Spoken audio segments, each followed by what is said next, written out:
zen zapatak konpontzearen poderioz, haren sudurrak zeukan zapata baten itxura. Ja, ikustu zu, tonua. Humorea daukana. Eta... Bueno, historioa egun batean Josep hori agertu zitzaiola inportatxoa, sudurrean, eta kezkatuta agertuko zaigu gizona.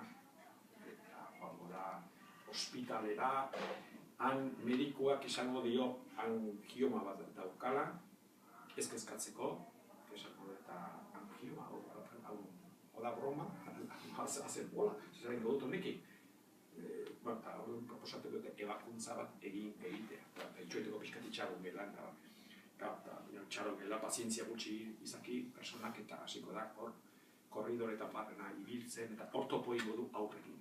Hospitalizatua dauden aurrekin eta hor hasiko da ritmo hartzen, ipuiak eta bueno, eta hor fantasia eta errealitatea hor elkartuko dira, elkarrekin. Esaten baina zute zergatik egin duten historio hau, nik 10 bat urte pasa ditut joaten. Azkeneko urteetan ez, lehen 10 bat urte hospitalera joaten, hospitalizatzen zauden aurren gara, kontatzea eta hortan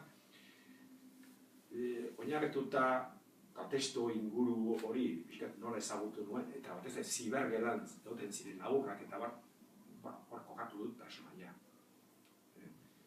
Eta esperientzia horretaz baliatu naiz hau idazteko. Horretxaiteke personaia beten alter ego bat dela baita, eta nola patien, eta